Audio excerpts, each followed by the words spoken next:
to start.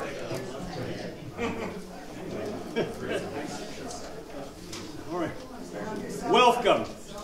Glad you could come out today. For this Scheller Fest, the Scheller birthday celebration. My name is Brian Lance, and we welcome you here today. We first of all want to thank the Alliance Francaise for again allowing us to utilize their really warm, wonderful room for our get-together, very intimate setting. And so we thank the Alliance Francaise, the French language and cultural school.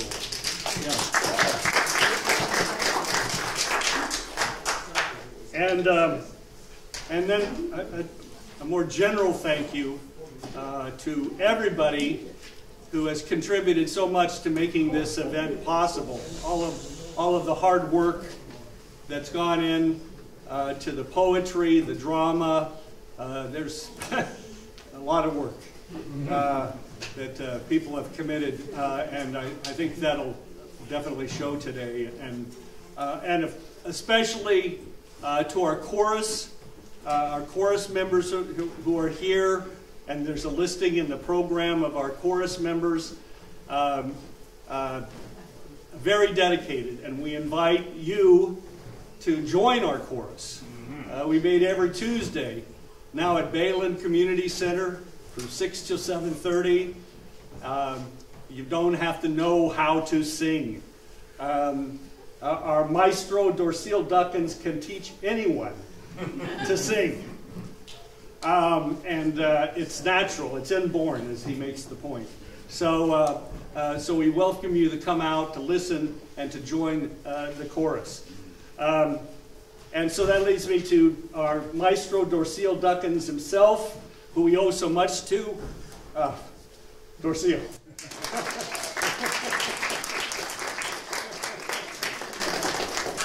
Again, I will say, as Brian says, please, come join us. We just love to make music together. There is beauty in music. And music is an international language. Everybody can have fun. God did not make a mistake when he designed the human body. It was designed for singing. So if you have a desire to sing, it can happen. It's just learning how to get self out of the way. Once we get self out of the way, you'll be enjoying yourself. I tell people when I stand to sing, I'm listening to myself. Because it's not me doing the singing, it's the Spirit of God in me that sings. And you have that same one. So come join us. Hope you enjoy today.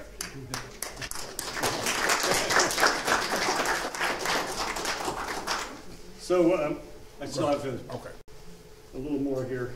I've been asked to say a few words to kind of create the context for what we're going to be doing this afternoon. As you know from the program, I hope you all have the program. There's programs available in the back. And also literature. If people aren't there, if you want to get a book of one of the Schiller's collections of writings and poetry and drama, just find somebody and we'll help you out. That's available there in the back of the room as well. But to provide a context for all of us, for this entire program of music, drama, and poetry, I've been asked to say a few words. This is, first of all, Schiller's 260th birthday, 1759 to 1805. And as well, it's the 35th anniversary of the founding of the Schiller Institute. And so we're celebrating that as well. And finally, and really, you know, this does kind of give a broader context in a number of different ways.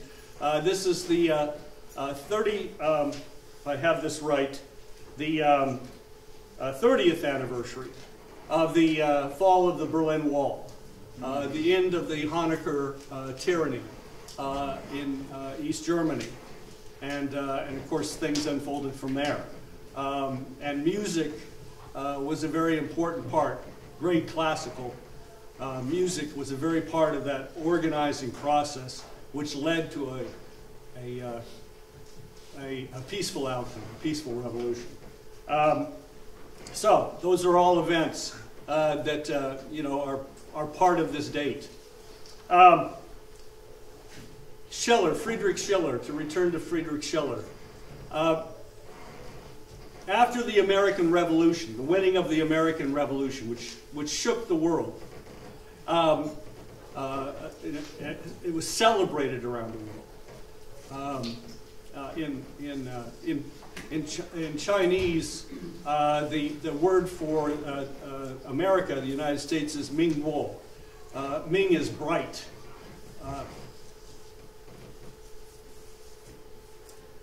We were a light on the hill in many ways. Now, the French Revolution, however, came immediately following it. And the storming of the Bastille, the guillotine, and all of this. And this created a profound crisis. What had happened? What were the lessons to be learned? Was what happened in the United States an anomaly? Was it simply as some would say today, it was a taxpayers' revolt? Or was it something more profound? Friedrich Schiller, in particular, rose to address this. He was a young man. At the time of the signing of the Constitution, the creation of the U.S. Constitution, he was 28 or 29 years old. His Robbers, his drama, his first major drama, had been performed in Mannheim 5 years earlier. He had had to flee Mannheim as a result, and that's a whole story in itself. But he continued his work, and in particular, what he resolved on, what he came to in terms of a conclusion, was the need for the aesthetic education of man. And he developed this in a series of letters, which were then published as On the Aesthetic Education of Man. They circulated otherwise broadly before that. And then he embarked with others, but he was the critical figure. Goethe and others were drawn in, people that also have their own reputation and historical role and so forth. But Schiller was the leader of the really singular figure of the Weimar, what became known as the Weimar classical period. The theater as a moral institution was another major work of that period. And of course today you don't necessarily think of drama and theater as having a moral connotation, but he had a very specific concept. The writings, these writings, in his works and through his works, which were a direct part of this process, of carrying out an aesthetic education of people at that time, reached around the world. In China, at the beginning of the 20th century, it was the basis of educational reforms, which are still carried out forward today. The aesthetic education of man is talked about by President Xi Jinping today, not lightly.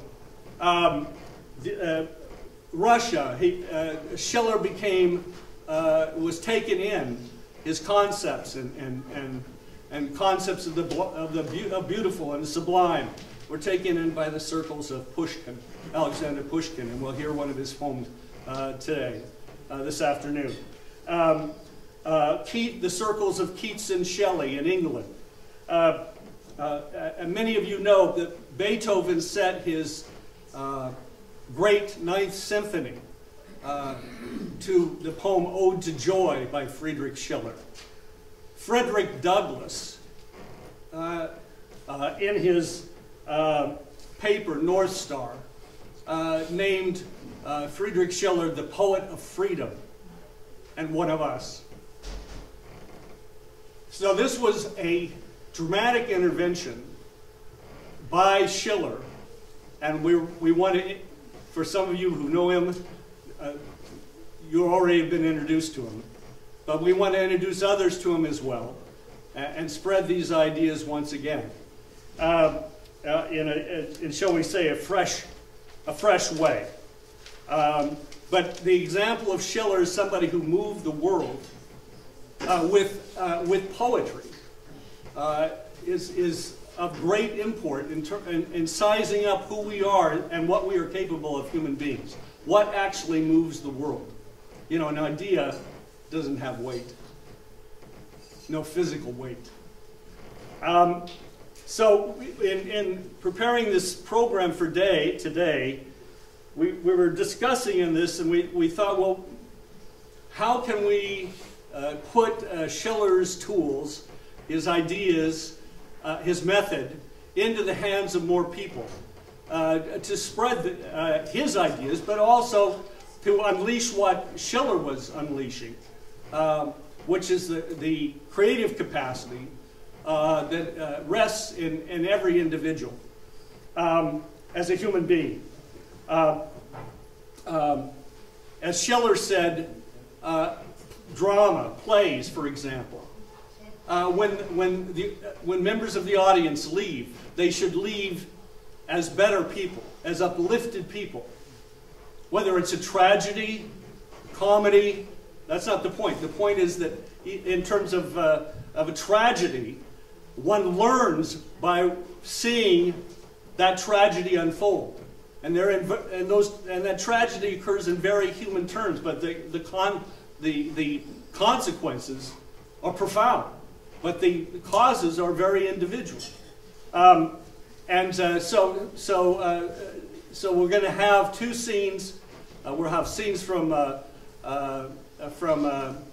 Wilhelm Tell, and first we'll have a scene from Maria Stuart, two of Schiller's plays, just two short excerpts, but we'll counterpose them to help bring this out. But I also want to point out, I mean, what Schiller was working with was he was working with the capacity of human beings to create. We all know the metaphor. We all know the sublime. Not necessarily in the academic sense. This process is not at all textbook, or, you know, when you hear the words aesthetic education, you might think you're talking about, you know, sitting down and reading some book that's going to tell you what aesthetic education is. Quite the contrary. Think of stories you learned as a child, or parables from the Bible, or other religious or secular writings. Even Mark Twain. Think of an address, or what you remember from memorizing the Gettysburg Address. Maybe not the whole poem, but you remember a phrase that resonates in your mind. One small step for man, one giant leap for mankind. That still resonates around the world, you know, and has a profound effect. What Schiller was concerned with was lifting people out of the realm of sense perception, which is, for human beings is better regarded as the realm of sense misperception. We're not animals. We're about mastering, discovering, or rediscovering great principles. Where does love exist as a thing? You know, if you want to speak of science, where does gravity exist? Can you smell it? These concepts are discovered. They're not mere will-o'-the-wisps. They're real, more substantive and fundamental. The things that we do touch or feel, and we transform those things we touch and feel through our actions based on great principles. So let's just turn briefly here to Schiller himself, a couple of brief quotes. First of all, Schiller said, "No man must." As against the Jacobins, you know, that tore apart much of Europe in combination with the tyranny of the reaction, the oligarchical reaction. Against both of them, Schiller is putting forth an idea of man, who we are as men and women, as individuals, that our inner nature is of an entirely different, distinct feature. And that those qualities can be awakened and are awakened through beauty. This was an essential point of Schiller in his aesthetic letters, that it is through beauty that we will educate, awaken mankind. So Schiller says, this is in the fourth letter, every individual man, one can say, carries by predisposition and destiny a purely ideal man within himself. To agree with whose immutable unity in all his alterations is the great task of his existence. And he challenges he challenges us to say, and the state, remember, this is in the context of the American Revolution, the French Revolution, so-called. He's saying, and the state will only be as good as he says, the parts of it are raised themselves to the idea of the whole. The parts, the people, the individuals, right, will themselves compose the state. The state will be no better than those that compose it. And then in the ninth letter, this is a longer quote I'll give you, to conclude with. I shall give as answers to the young friend of truth and beauty, who would know from me how he may satisfy the mobile instinct of his breast, in the face of all the opposition of the century. Give the world upon which thou actest the direction towards the good. So will the calm rhythm of time bring the development. And he continues famously, live with thy century, but be not its creature. Give to thy contemporaries not what they need. Give them what they need, but not what they praise.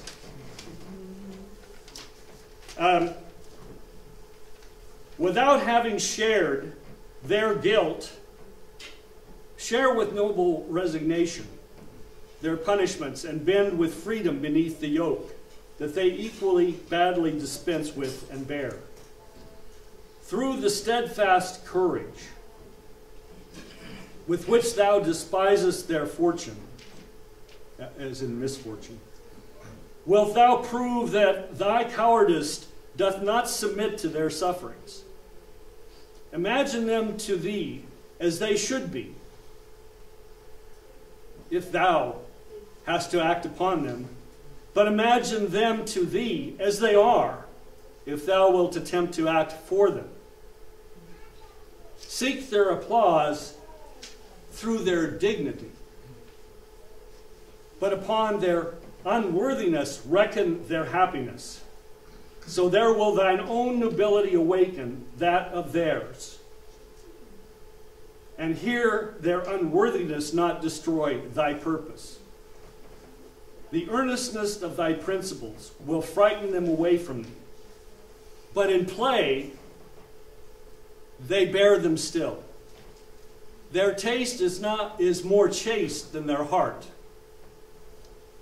And here must thou seize the shy refugee, shy fugitive. Let me say that again. The earnestness of thy principles will frighten them away from thee. But in play, they bear them still. Their taste is more chaste than their heart.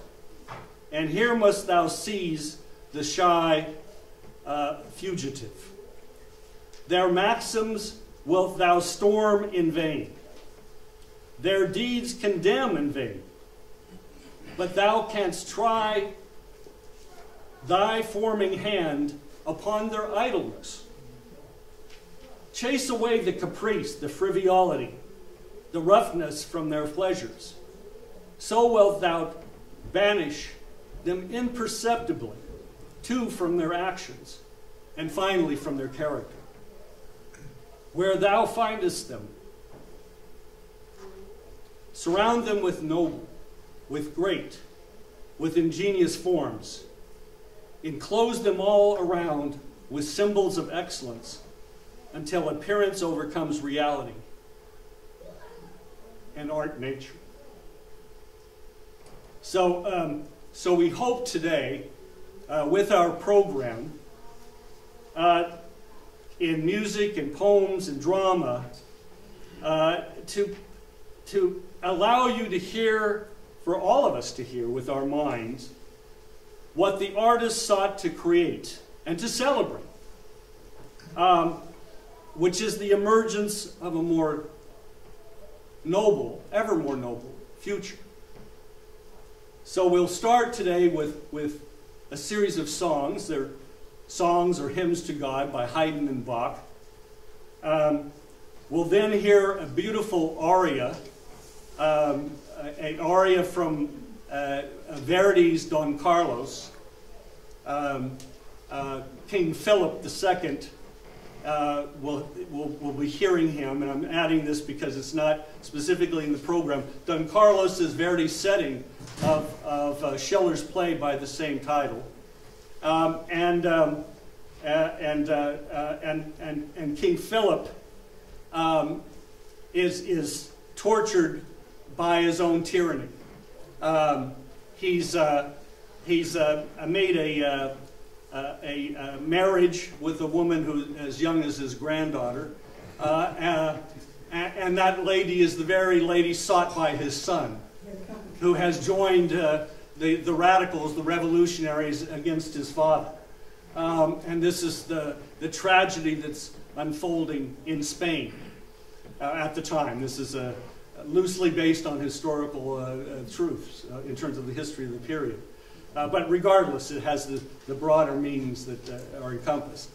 And then we'll turn to poetry. Dan Leach will give a short introduction as well on the poems and readings that you'll hear. Poetry is not simply poems. It's a much broader concept.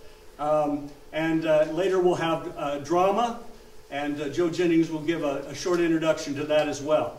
So we hope you enjoy, and you can proceed. Torcillo.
volto, il mio crem bianca al di che qui di fronte a bene.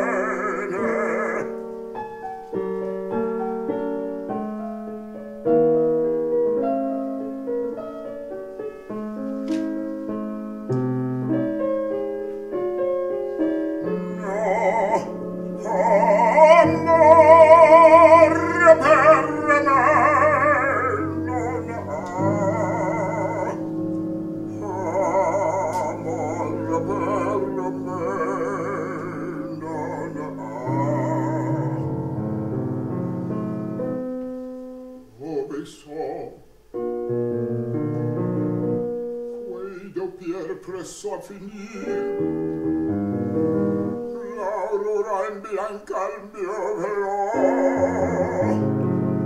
già spunta il dì. Passar, vecchio miei giorni lanti, il sonno di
la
In thinking about what our theme for this year's Schillerfest would be, it became apparent that this moment in world history, perhaps even more than any other, answers to Schiller's famous dictum about a great moment. And the question he posed in his time of whether it would find a little people or instead a great people capable of rising to its challenge is really the most relevant issue.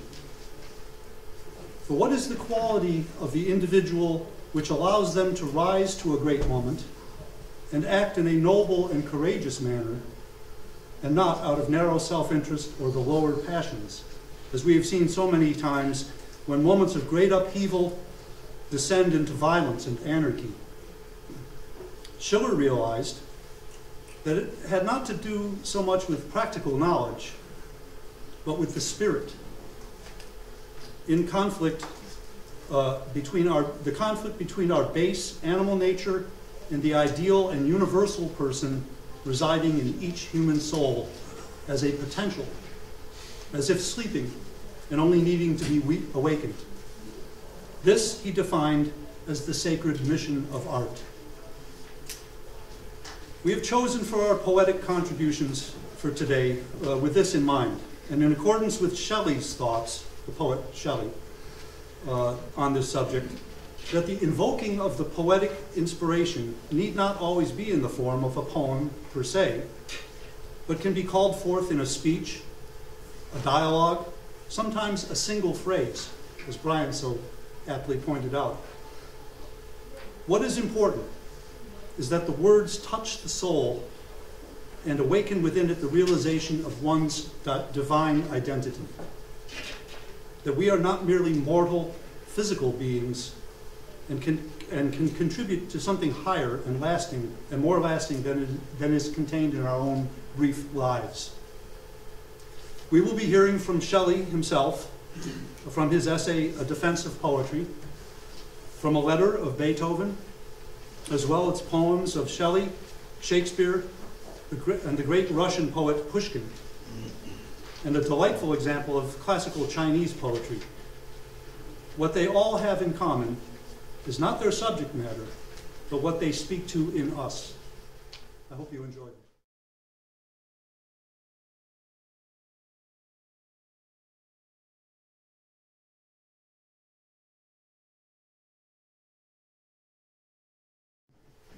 So this is the piece that Percy Shelley wrote in 1821, which addressed a friend of his who had made the hideous statement and sent Shelley into what he called a sacred rage, that civilization no longer needed poetry. And so I wish it were possible to read it all in its entirety, but I hope that I'll inspire you to read it yourselves in its entirety, because it is poetry, even though it's prose. I'll read several sections from it. Poets, according to the circumstances of the age and nation in which they appeared, were called in the earlier epochs of the world legislators or prophets. A poet essentially comprises and unites both these characters, for he not only beholds intensely the present as it is, and discovers those laws according to which present things ought to be ordered, but he beholds the future in the present. And his thoughts are the germs of the flower and the fruit of the latest time. Not that I assert poets to be prophets in the gross sense of the word, or that they can foretell the form as surely as they foreknow the spirit of events. Such is the pretense of superstition. which would make poetry an attribute of prophecy, rather than prophecy an attribute of poetry. A poet participates in the eternal, the infinite, and the one. As far as relates to his conceptions, time and place and number are not. The grammatical forms which express the moods of time and the difference of persons and the distinction of place are convertible with respect to the highest poetry without injuring it as poetry. And the choruses of Aeschylus and the Book of Job and Dante's Paradiso would afford more than any other writings examples of this fact. If the limits of this essay did not forbid citation, the creations of sculpture, painting, and music are illustrations still more decisive. Shakespeare, Dante, and Milton, to confine ourselves to modern writers, are philosophers of the very loftiest power. A poem is the very image of life expressed in its eternal truth. There is this difference between a story and a poem, that a story is a catalog of detached facts, which have no other connection than time, place, circumstance, cause, and effect. The other is the creation of actions according to the unchangeable forms of human nature, as existing in the mind of the Creator, which is itself the image of all other minds. The one is partial and applies only to a definite period of time and a certain combination of events which can never again recur. The other is universal and contains within itself the germ of a relation to whatever motives or actions have place in the possible varieties of human nature. Time, which destroys the beauty and the use of the story of particular facts, stripped of the poetry which should invest them, augments that of poetry, and forever develops new and wonderful applications of the eternal truth which it contains. Hence, epitomes have been called the moths of just history. They eat out the poetry of it. A story of particular facts is as a mirror which obscures and distorts that which should be beautiful. Poetry is a mirror which makes beautiful that which is distorted. A poet is a nightingale who sits in darkness and sings to cheer its own solitude and sweet sounds. His auditors are as men enhanced by the melody of an unseen musician, who feel that they are moved and softened, yet know not whence or why. The poems of Homer and his contemporaries were the delight of infant Greece. They were the elements of that social system which is the column upon which all succeeding civilization has reposed. Homer embodied the ideal perfection of his age in human character. Nor can we doubt that those who read his verses were awakened to an ambition of becoming like to Achilles, Hector, and Ulysses. The truth and beauty of friendship, patriotism, and persevering devotion to an object were unveiled to the depths in these immortal creations. The sentiments of the auditors must have been refined and enlarged by a sympathy with such great and lovely impersonations, until from admiring they imitated, and from imitation they identified themselves with the objects of their admiration.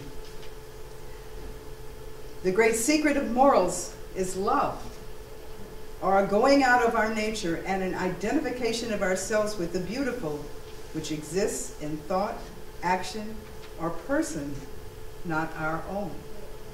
A man, to be greatly good, must imagine intensely and comprehensively. He must put himself in the place of another and of many others. The pains and pleasure of his species must become his own. The great instrument of moral good is the imagination, and poetry administers to the effect by acting upon the cause. Poetry enlarges the circumference of the imagination by replenishing it with thoughts of ever new delight, which have the power of attracting and assimilating to their own nature all other thoughts, and which form new intervals and interstices, whose void forever craves fresh food.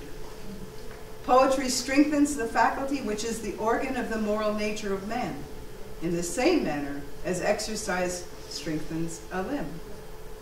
A poet, therefore, would do ill to embody his own conceptions of right and wrong, which are usually those of his place and time, in his poetical creations, which participate in neither.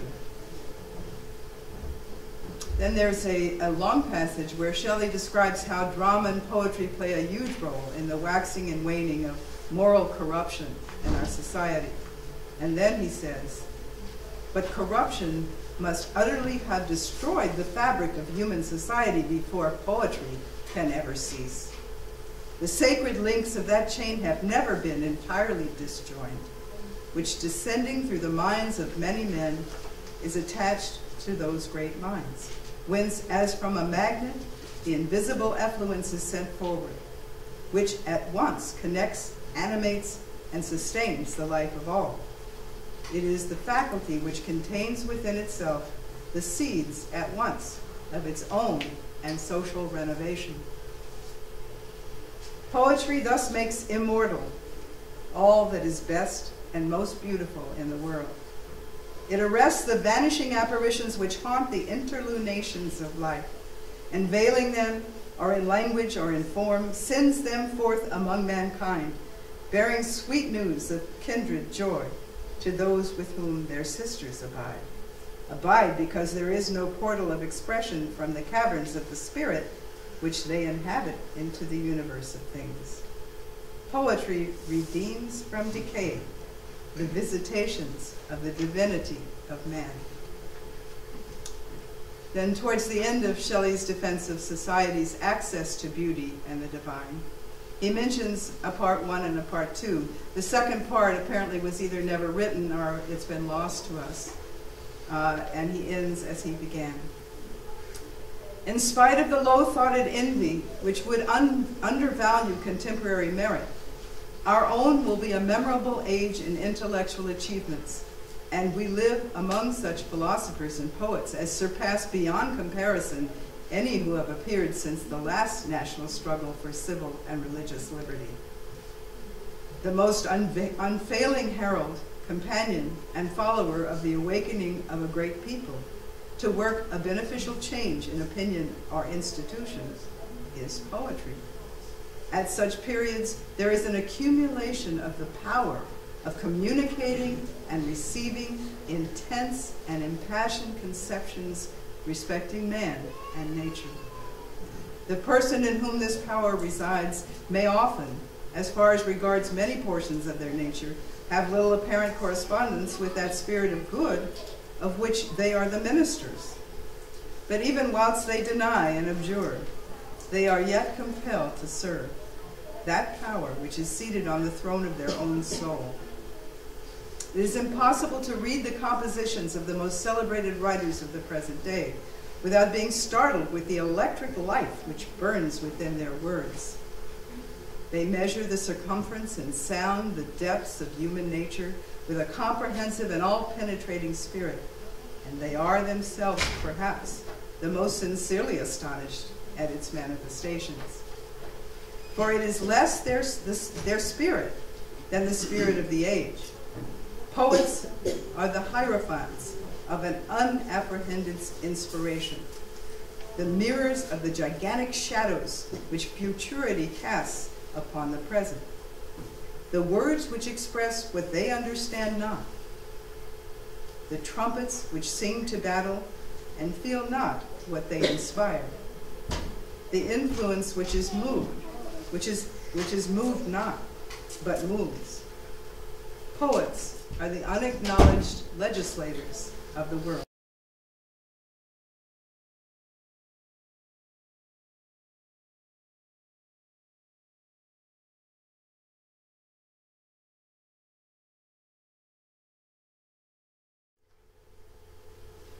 The awful shadow of some unseen power floats, though unseen, among us, visiting this various world with as inconstant wing as winds that creep from flower to flower. Like moonbeams that behind some tiny mountain shower, it visits with inconstant glance each human heart and countenance. Like hues and harmonies of evening, like clouds in starlight widely spread, like memory of music fled, like aught which for its grace may be dear, and yet dearer for its mystery. Spirit of beauty, that dost consecrate with thine own hues all thou dost shine upon of human form or thought, where art thou gone? Why dost thou pass away and leave our state, this dim vast vale of tears, vacant and desolate? Ask why the sunlight not forever weaves rainbows o'er yon mountain river, why aught should fail and fade that once is shown, why fear and dream and death and birth cast on the daylight of this earth such gloom, why man has such a scope for love and hate, despondency and hope.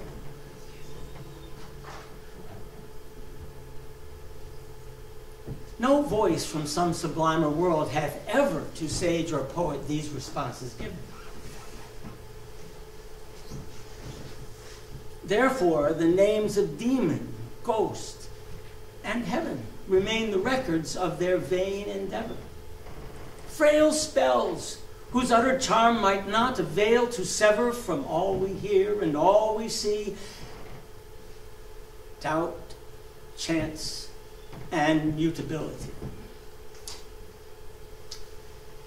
Thy light alone, like mist or mountains driven, or music by the night wind sent through strings of some still instrument, or moonlight on a midnight stream, gives grace and truth to life's unquiet dream.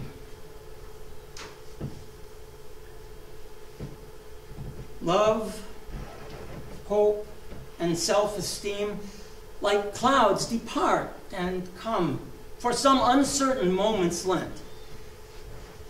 Man were immortal and omnipotent. Didst thou, unknown and awful as thou art, keep with thy glorious train firm state within his heart, thou messenger of sympathies that wax and wane in lovers' eyes, thou that to human thought art nourishment, like darkness to a dying flame. Depart not as thy shadow came. Depart not, lest the grave should be, like life and fear, a dark reality.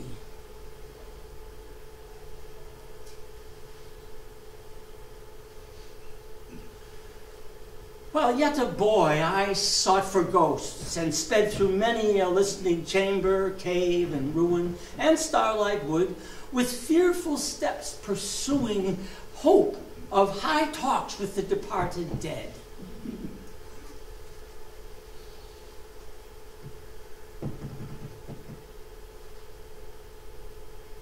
I called on poisonous names with which our youth is fed.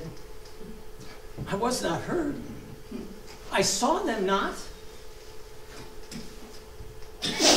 When musing deeply on the lot of life, at that sweet time when winds are wooing all vital things that wait to bring news of birds and blossoming, sudden the shadow fell on me.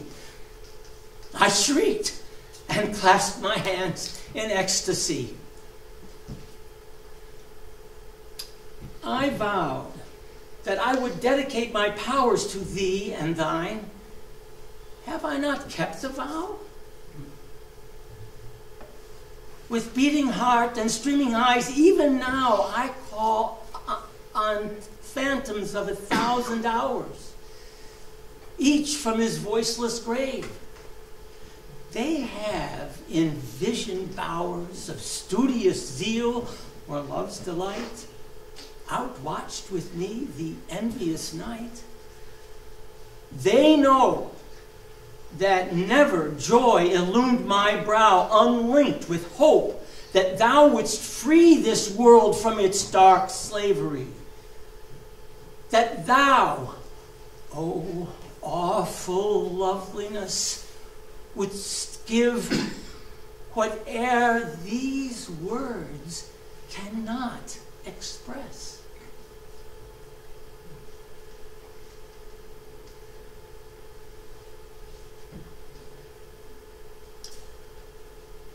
The day becomes more solemn and serene when noon is past. There is a harmony in autumn and a luster in its sky which through the summer is not heard or seen, as if it could not be, as if it had not been. Thus, let thy power, which with the truth of nature on my passive youth descended, to my onward life supply its calm, to one who worships thee, and every form containing thee, whom, Spirit fair, thy spells did bind to fear himself and love all humankind.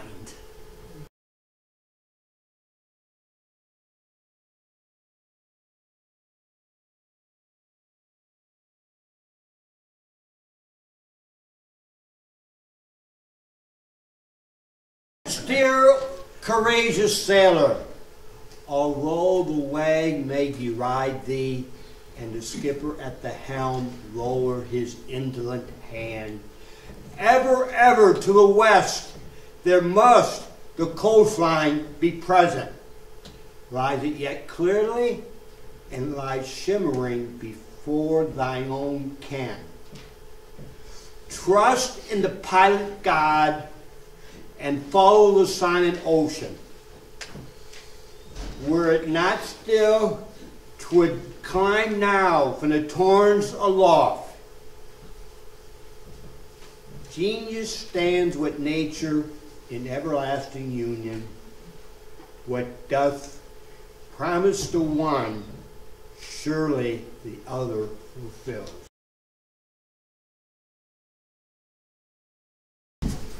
This is the same poem in German, the original one.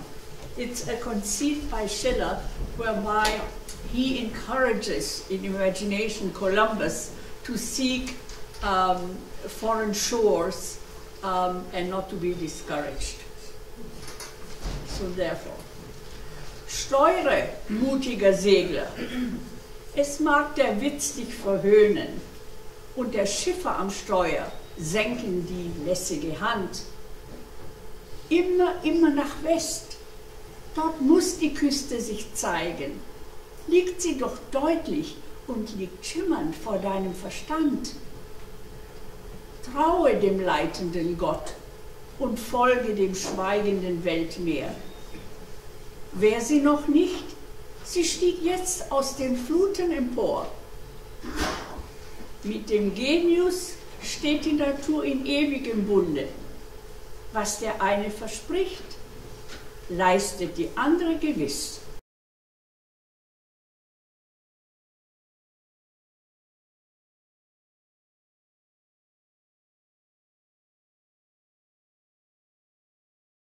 Now some more Pushkin in this room. Just to remind you that Pushkin is one of the icons of the Russian culture as a whole, and the author of some of the most beautiful poetic lines ever written in Russian. This poem, Anchar, has taken its name from a mythical tree of fate, tree of poison. And it stems from an ancient legend of the island of Java. But its metaphor, its meaning is truly noble and very contemporary. Анчар. В пустыне чахлой и скупой На почве зноем раскаленный Анчар, как грозный часовой, стоит один во всей вселенной. Природа жаждущих степей его в день гнева породила, и зелень мертвую ветвей и корней ядом напоила. Яд каплет сквозь его смолу, к полудню растопясь от зноя, и застывает в вечеру густой прозрачной смолой. К нему и птица не летит, и тигр не идет, лишь вихрь черный на древо смерти набежит и мчится прочь, уже литворный. И если туча оросит, блуждая лист его дремучий, с его ветвей уж ядовит стекает дождь в песок горючий. Но человека человек послал к Анчару властным взглядом. И тот послушно в путь потек, а к утру возвратился с ядом. Принес он смертную смолу, да ветвь с увядшими листами. И пот по бледному челу струился хладными ручьями. Принес и ослабел, и лег под сводом шалаша на лыки, и умер бедный раб у ног непобедимого владыки. А царь тем ядом напитал свои послушливые стрелы и с ними гибель разослал соседям в чуждых пределах.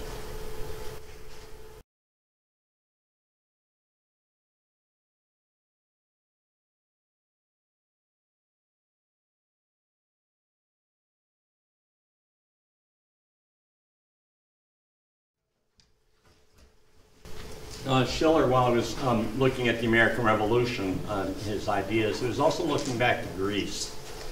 He wrote a lot about Greece. A lot of his poems, like Oedipus and so forth, are inspired, or his rethinking of Greek legend and mythology. And this is called Dithyram, which is an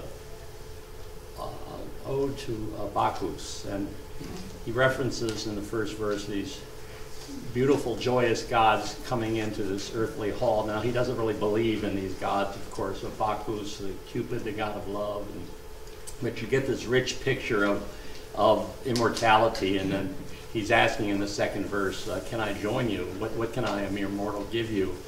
And in the third verse, the gods say, yes, to the poet we will impart the beautiful nectar of immortality and give him such that he will never see death. And of course, we've been talking about that, what Diane said, Dan, that true poetry touches upon the immortal, and this is what Schiller was reaching for here. And it's very joyous, and Franz Schubert, I believe, brought that spirit to life in his music.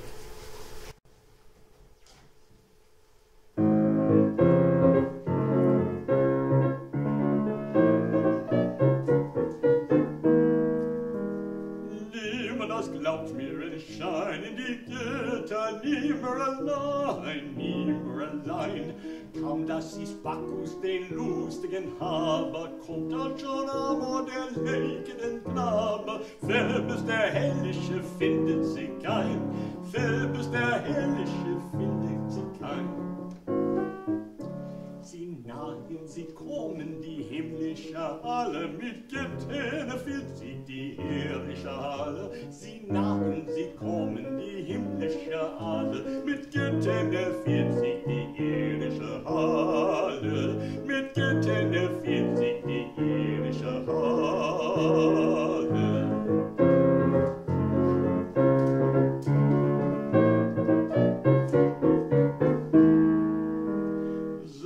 Wie bewirrt ist der Erde geborene himmlischen Gott. Schenket mir euer unsterbliches Leben, Göttes, was kann euch der Sterbliche geben? Hebet zu eurer und nimmt mich empor, hebet zu eurer und nimmt mich empor. Die Freude, sie wohnt nur in Jupiter, Saale, oh, füllet mit Eckner, oh, reich mir die Schale, die Freude, sie wohnt nur in Jupiter Saale, oh, füllet mich Nektar, oh, reich mir die Schale, oh, füllet mich Nektar, oh, reich mir die Schale.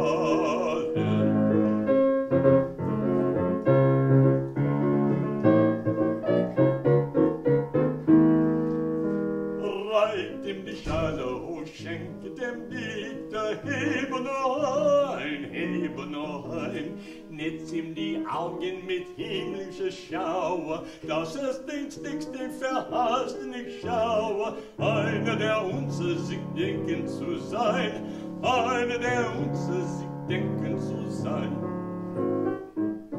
Sie rauschet, sie perlet, die himmlische Quelle, der Busen wird ruhiger, das Auge wird heller. Sie rauschet, sie perlet, die himmlische Quelle, der Busen wird ruhig, das Auge wird heller.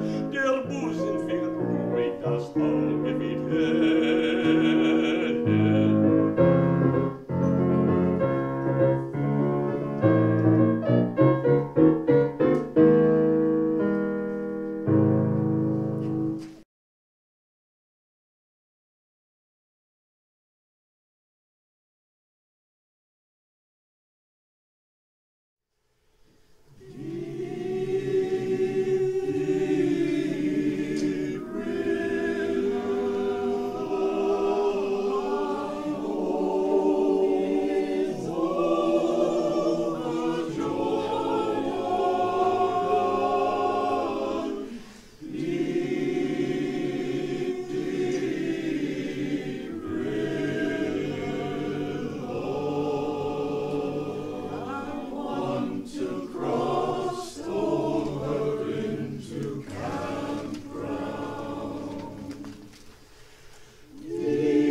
around me, it looked so fine, till I asked my Lord if all were mine. Every time I feel the Spirit moving in my heart, I will pray. Yes, every time I feel the Spirit moving in my heart, I will pray. Jordan River, chilly and cold, it chills the body, but not the soul.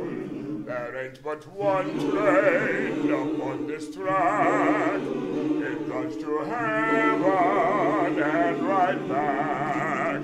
Every time we'll bring the Spirit of mirth in my mind. I will cry, yes, every time we'll bring the Spirit of mirth in my heart. I will pray, every time I feel the Spirit moving in my heart.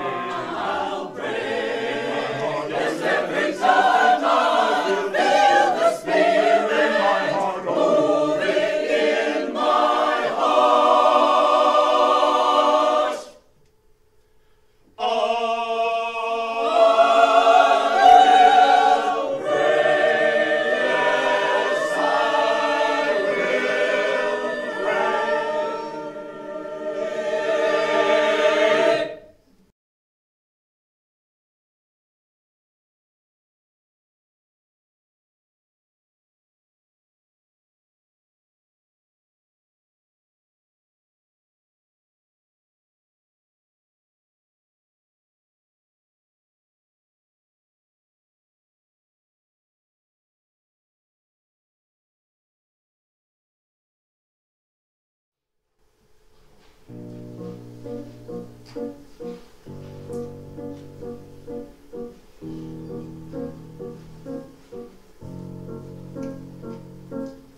Lies of flehen meine Lieder durch die Nacht zu dir.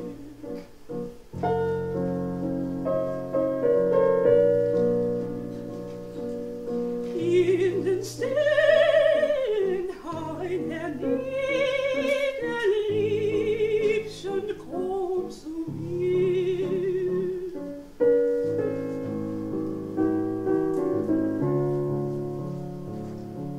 Flüstert Schlanker wie Verrauschen in des Mondes Licht, in des Mondes Licht, des Bereites wenig Rauschen wird holde mich, fürchte holde nicht.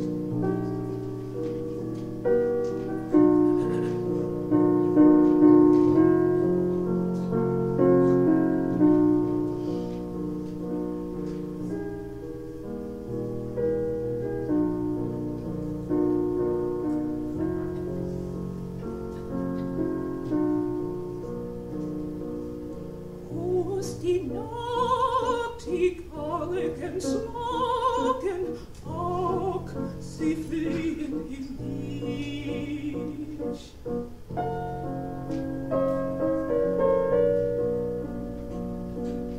Mit der Töne süßen Klagen fliehen sie für mich.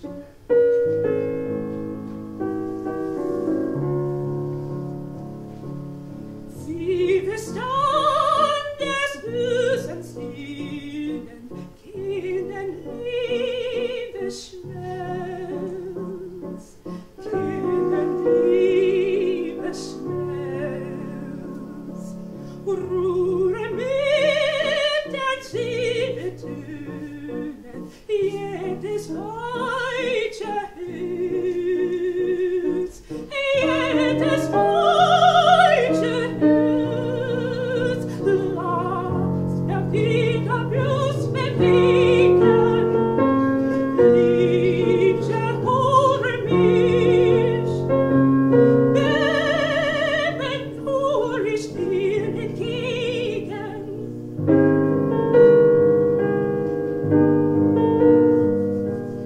Komme Glockenlicht, komme Glockenlicht, mit Glockenlicht.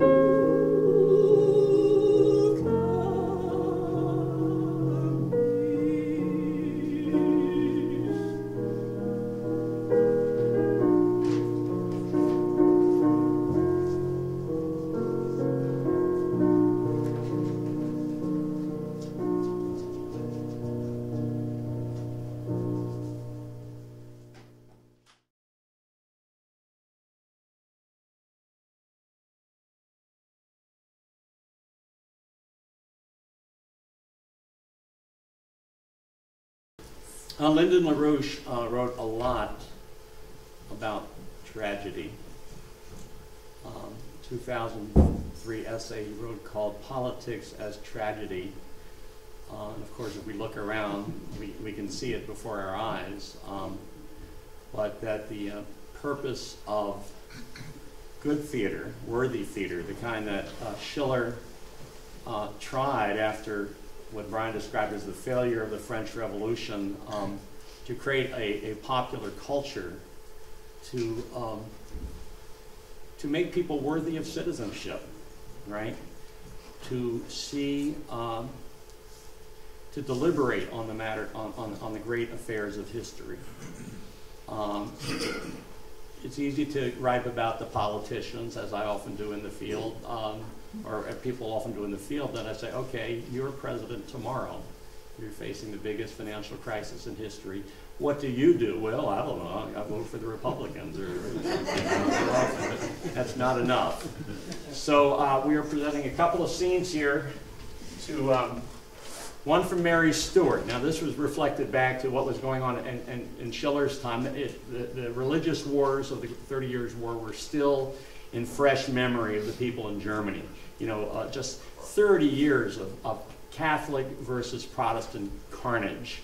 But in this play, Mary Stuart, he's looking at the prism of that period in Tudor England, and it's necessary I go through a little bit of the history here.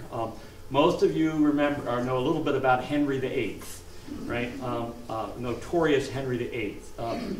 Henry VIII ripped England free from the Roman Catholic Church to obtain a divorce from his Spanish wife, Catherine of Aragon, whom he blamed for not being able to provide him a son, a male heir, after 12 or so years of marriage. So, defying the Vatican, Henry dumped Catherine and wed this voluptuous lady of the court, Anna Boleyn, and he declared himself the head of the church, not the Pope, but the king, the monarch, as it is still today. Queen Elizabeth is the official head of the Church of England. Now, this marriage was turbulent and very brief. It produced one daughter, Elizabeth, but no male heir. And within 3 years, Henry tired of Anne Boleyn and sent her to the executioner's block under charges of adultery. Henry wed 4 more wives before passing on, leaving the throne to his sickly one son, Edward, who died within 6 years. Then Mary, the daughter of his first marriage to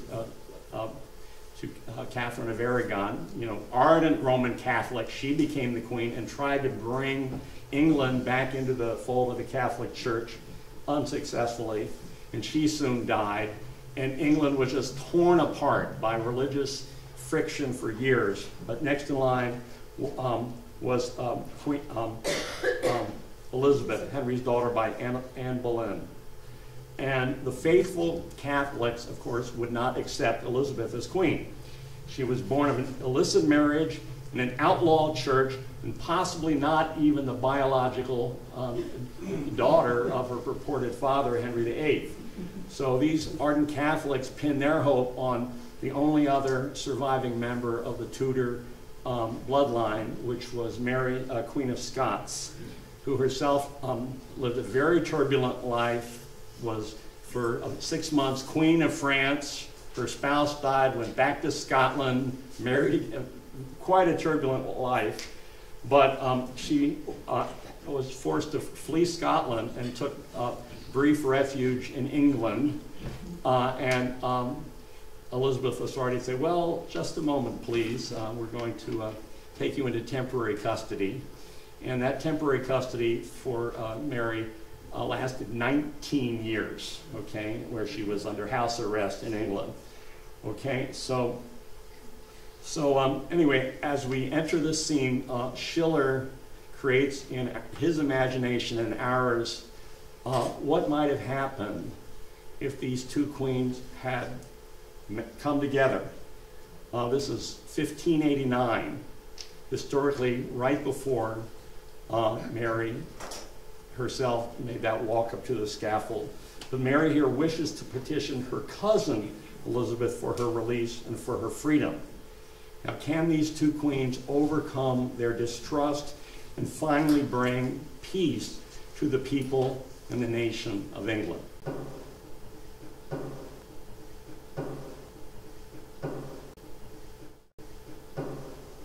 The Queen is coming.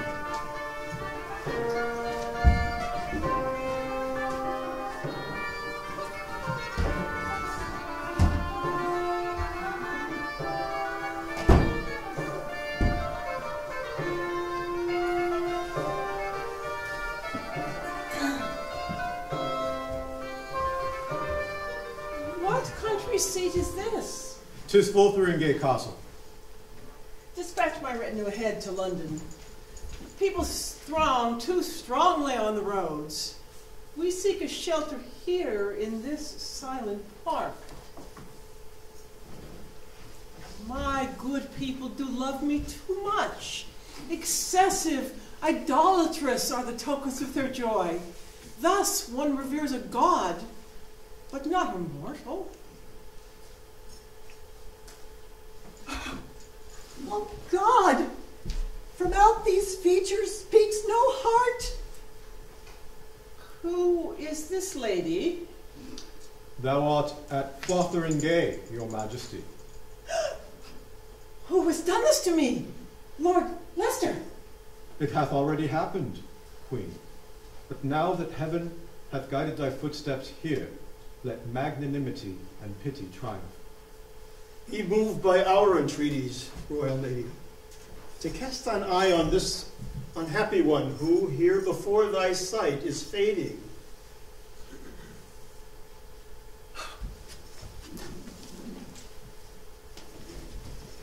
How, my lords? Who was it who then did announce to me one bowed down low? I see a prideful one, by no means by misfortune humbled. Be it so. I will submit myself as well to this. Farewell, unconscious pride of the noble soul. I will forget who 'tis I am and what I suffer. I will cast myself for her who thrust me into this deep humiliation.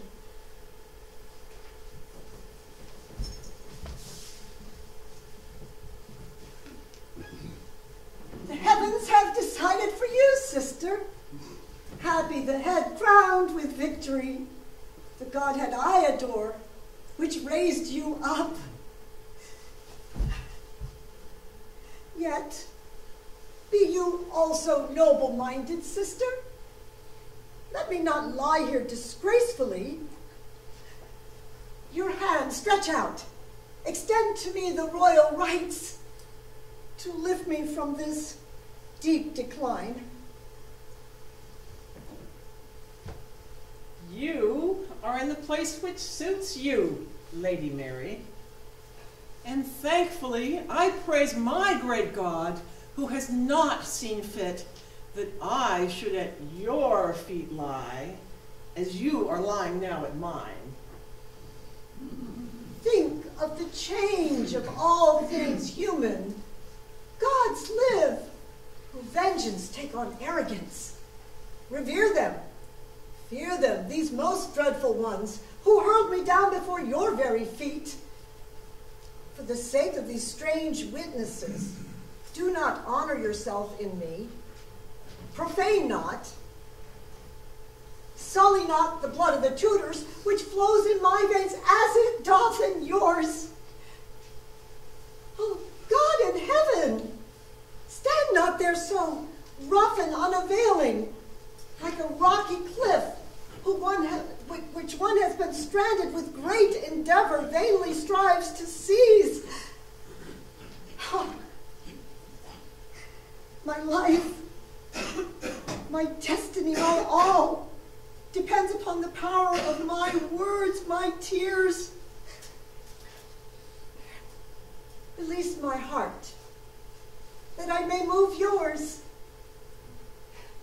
If you regard me with this icy look, my shuddering heart locks itself up, my stream of tears runs dry, and the freezing horror fetches the words of supplication within my bosom. What What do you have to say to me, Lady Stuart? You asked to speak with me. I shall forget the Queen who has been grievously abused to do the pious duty of the sister. And grant I you the solace of the sight of me. My generous impulse leads me on, and I expose myself to rightful blame that I have descended so low. For as you know, you did attempt to have me murdered.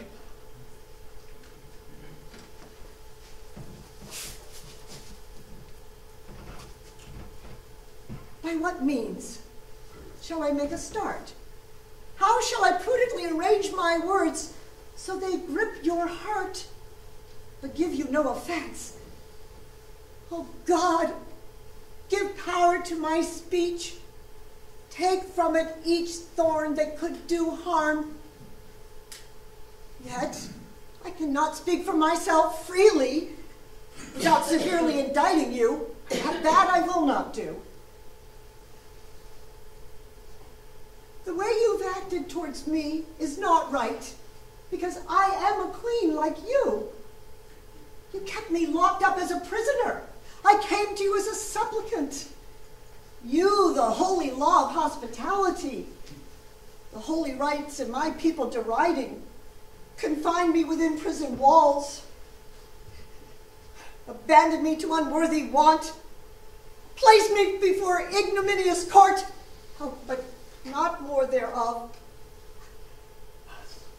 May an oblivion etern bedeck the cruelties I bore. See, I would ascribe everything to fate. You are not guilty. Also, I am not guilty. An evil spirit arose from the abyss to set on fire the hatred in our hearts. And from our youth, it tore us in two. Why, it grew with us.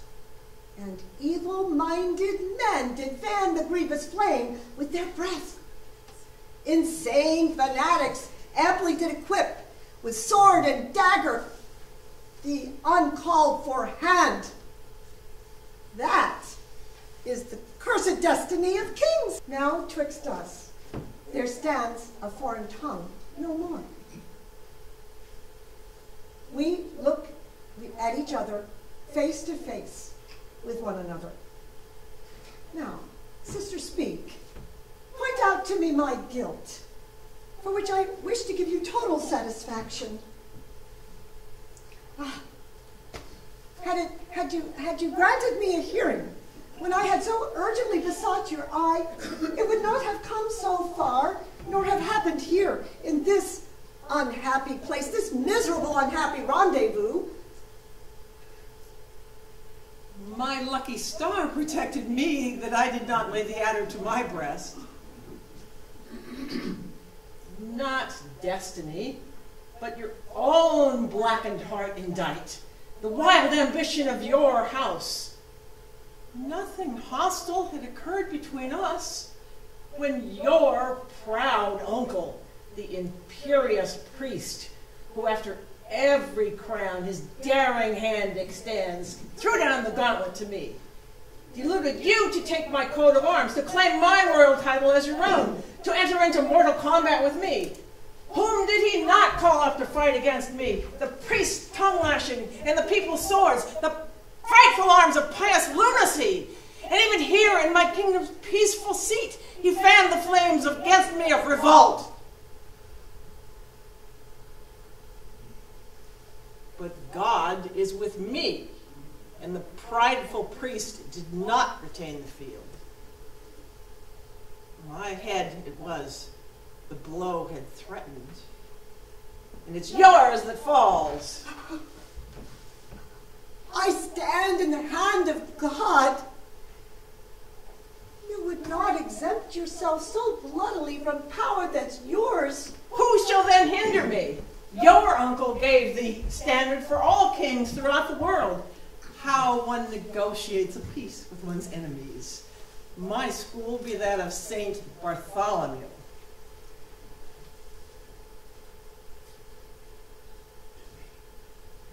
To me, what's blood relation? Nation's law. The church can break the bands of every duty. It hallows breach of truth and regicide. Say then, what pledge is offered me if I should magnanimously release your bonds? And with what luck can I your faith secure that cannot by St. Peter's key be opened?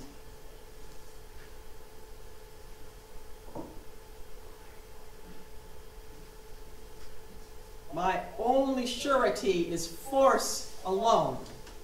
There is no alliance with a breed of snakes. Oh, that is your unhappy, dark suspicion. You've constantly regarded me as an enemy and a foreigner. Had you declared me your heiress, as to me is due, so had then gratitude and love in me obtained for you a loyal friend and relative. Abroad, my Lady Stuart, your friendship is, your house the papacy, your brother is the monk. Yourself declared to be the heiress? The perfidious snare! That a duplicitous Armida would entangle my noble youth throughout my realm with your wanton nets, and then would all devote themselves to the new arising sun, and I would rule in peace. I give up any claims upon this realm. Alas, my spirit's pinions have been lamed. Greatness no longer tempts me. You've attained it now. I'm only Mary's shadow. By lengthy prison shame, my noble valor hath broken down. You've done your uttermost to me. You've destroyed me in my gloom. Now, bring it to an end, sister. Speak the word for whose sake you now have come. For ne'er would I believe that you have come in order to cruelly deride me. Pronounce this word. Say, Mary, you are free. You already have felt my power, my generosity. Now learn to honor. Say it, and I will receive my freedom and my life as a present from your hand. One word makes everything undone. I wait for it. Oh, let me not too long await. For woe's you, if with this word you do not end. For if not bringing blessings gloriously, like to a godhead, you now would leave me. Sister, not for this whole abundant island, nor for all the countries the sea embraces, would I before you thus stand as you before me.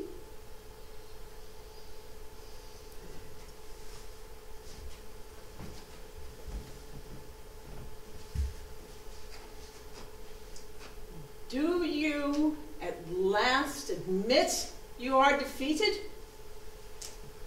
Are your intrigues now done? No more assassins are on the way? Will no adventurer for you again his doleful knighthood venture? Yes, Lady Mary, it is finished. You'll seduce none more against me. The world has other cares. No one is desirous of being your fourth husband, for you kill your suitors as you kill your husbands. Sister! Sister! Oh God! God, give me self-control! Ha! Those then, Lord Leicester, are the winsome charms which no man may view unpunished, next to which no other woman dare place herself? Forsooth, that fame was cheaply won. It cost nothing to be the worldwide beauty, but to be held by all the world in common. That is too much. Ha! Now we see your true face. Before it was just the mask. My failures have been human. And from my youth, I was seduced by power. I had it not concealed nor kept it secret. False appearance I despise with royal candidness.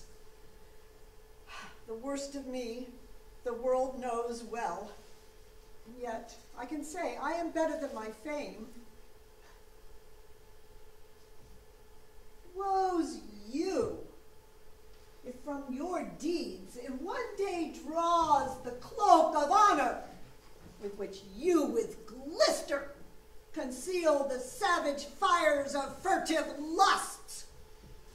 Not worthiness did you inherit from your mother, oh, one knows, for which virtue's sake Anne Boleyn was compelled to mount the scaffold. Oh, God of the heavens!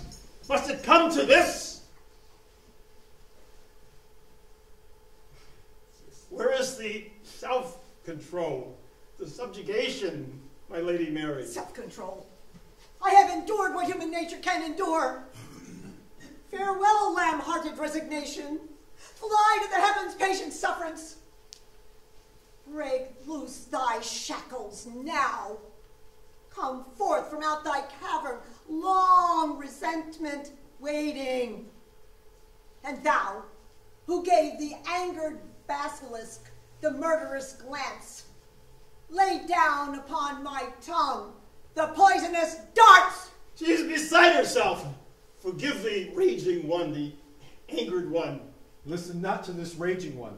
Away, away from this unprovidential place. The throne of England by a bastard is profaned. The British, noble-hearted British people have been deceived by this cunning juggler. If right were to rule, then in the dust you now would lie before me, for I am the rightful monarch.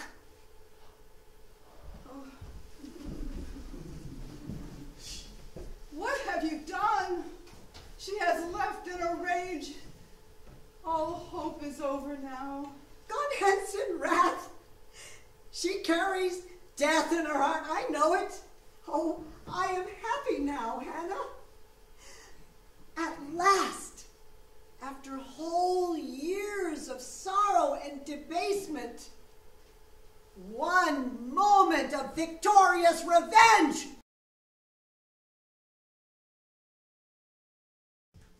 One moment of victorious revenge. As Schiller's drama unfolds, Mary attains some degree of personal redemption, but in a way the soul of Elizabeth and the English nation is lost. We urge you to read the entire work, which is available at the literature table at the back. In his final dramatic masterpiece, Wilhelm Tell, Friedrich Schiller draws upon Swiss folklore to present a different story, not of kings, queens, or nobility, but of the Swiss cantons, who come together to free their native land from Habsburg domination. We have seen in Mary Stuart how the so-called nobility can become quite common. Here we witness the common folk arising in a time of crisis to true nobility. In this short scene, we meet the farm couple, Werner and Gertrude,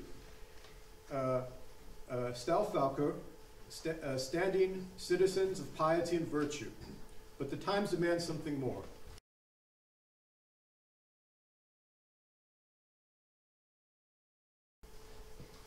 Yes, yes, Lord Stauffacher.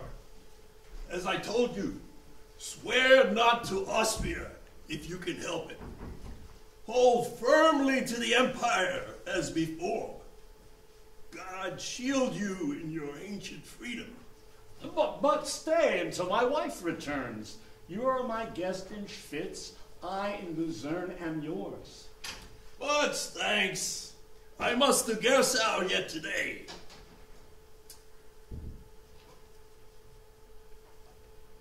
what difficulties you may suffer from arrogance and greed of governors, bear it with patience.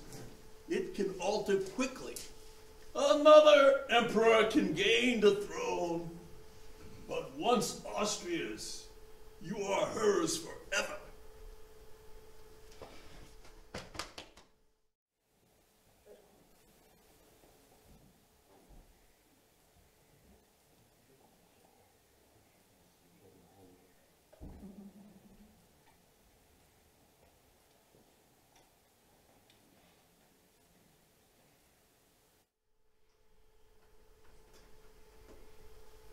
Grave, my friend, no longer do I know thee.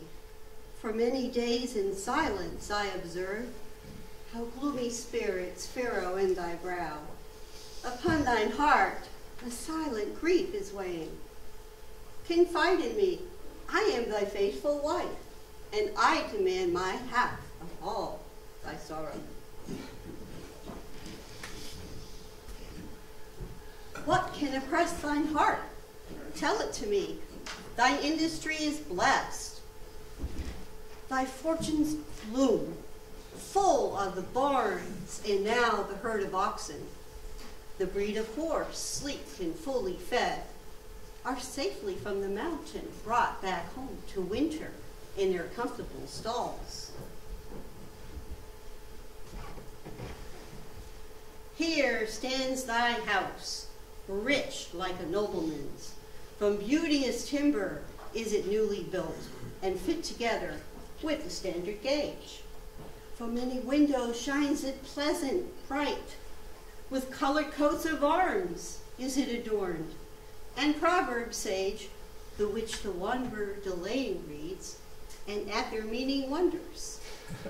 The house stands well constructed and well joined, but the ground on which we built it rocks. My Werner, tell me what thou meanst by that.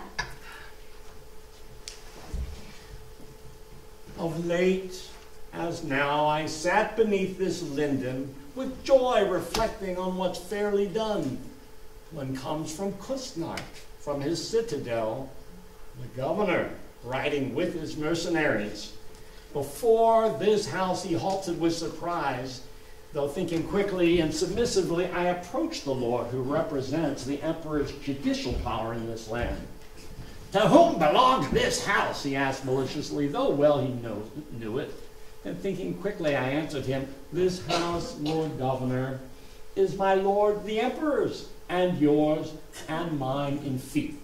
He then replied, I'm regent in the land in the emperor's stead, and will not that the farmer's house be built with his own hand, and he thus freely live as if he were the master in the land. I shall make bold to hinder you in this. This saying, he rode thence defiantly, while I remained behind with doleful soul, considering the evil man's remarks. My dearest lord and husband, wouldst thou take an honest word of counsel from thy wife? I boast to be the noble Iberg's daughter, a much experienced man.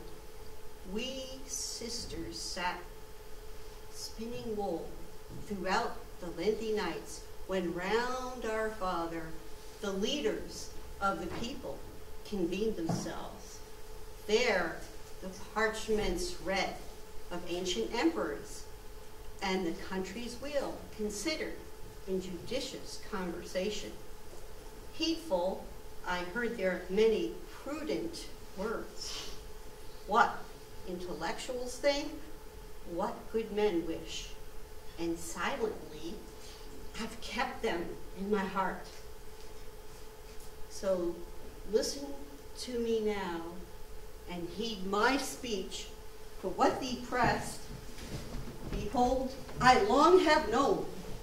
The governor resents thee, would thee harm, for thou art an hindrance to him, that the men of Schwyz will not subject themselves to the upstart prince's house, but true and firm adhere unto the realm, just as their worthy forefathers have resolved and have performed. Is it not so, Werner? Tell me if I lie. So is it that is Gessler's grudge against me? He envies thee, for thou dost dwell in bliss, a free man upon thine own inheritance, for he hath none. From emperor in realm thou hold'st this house. In fief, thou mayest it show, as well as any prince displays his land. For over thee thou recognize no lord, except the highest in all Christendom. He merely is his house's younger son, naught calls he his but his knightly cloak. He therefore sees each honest man's good fortune with squinting eyes of poisonous disfavor. Thee hath he long ago destruction sworn. As yet thou art uninjured. Wilt thou wait until he wreaks his evil will on thee? The smart man thinks ahead. What's to be done? So hear what I advise. Thou knowest that here in Schwyz, all honest men do now complain of this governor's greed and tyranny. So have no doubt that they yonder in Unterwalden and Uriland are weary of oppression and the yoke. For just as Gessler here, there across the lake, the Londenburger is as brazen. There comes no fishing boat across us that doth not tell of some new mischief and beginning violence of the governors.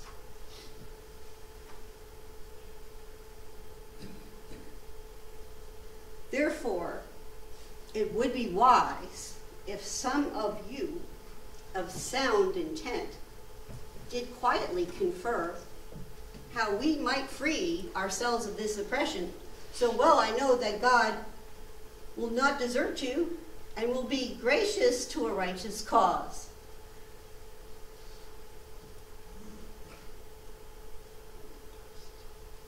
Dost thou not have a friend in Uri? Speak, to whom thine heart may sincerely open. Oh, I know of many men of courage there and men of eminence and high repute who are my trusted friends and confidants. Oh, wife, what a storm of dangerous ideas thou bringest forth into my quiet breast. Mine innermost thou bringest forth into the light of day, and what I secretly forbade myself to think, thou boldly speakst with easy tongue. Hast thou considered what thou advisest? The savage discord and the clang of arms thou callest forth into this peaceful vale. Darest we, a feeble folk of herdsmen, go to battle against the masters of the world? 'Tis only for some pretext that they wait, in order to unleash on this poor land their savage hordes of military might, therein to govern with the victor's rights, and neath the show of righteous punishment to extirpate our ancient freedom's charter. You too are men, know how to wield your axe, and God gives help unto courageous men. Oh, wife, a fearful raging scourge is war. It strikes at once the shepherd and its herd. One must endure whatever heaven sends. No noble heart endures iniquity. This house delights thee that we newly built, but war the monster burns it to the ground. Thought I, my heart, to temporal goods enslave? I'd throw the torch with my own hand thereto. Oh, thus thou dost believe in humankind, but war spares not the tender infant in its cradle. The innocent in heaven have a friend. Look forward, Werner, not behind thee now. We men can perish bravely, sword in hand, and yet, what destiny will fall to you? The final choice is left even to the weakest. A spring from yonder bridge doth make me free.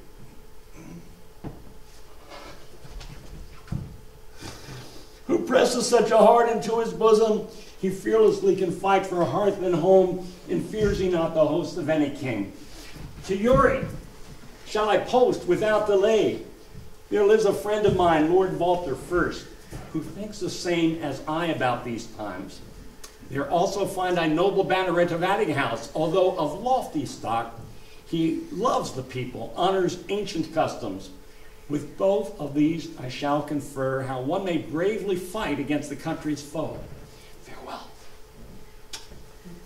And while I am away, bear thou with prudent sense to the regiment of the house, to the pilgrim wandering toward the house of God, to the pious monk collecting for his cloister, give richly and dispatch them well cared for. Stauffager's house is not concealed. It stands out on the public way, a welcome roof for all the travelers who take this road.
So in our attempt to look at the dynamics and the drama of the creative individual mind and personality, we chose to read Beethoven's Heiligenstadt Testament.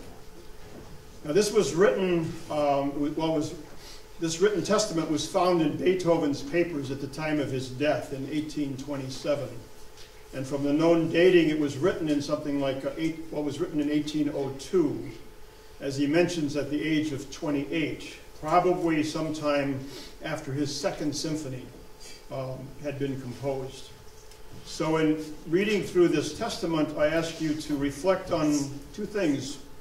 One, the universality of this human struggle and the intention and content of Beethoven's subsequent 25 years after he wrote this, until his death.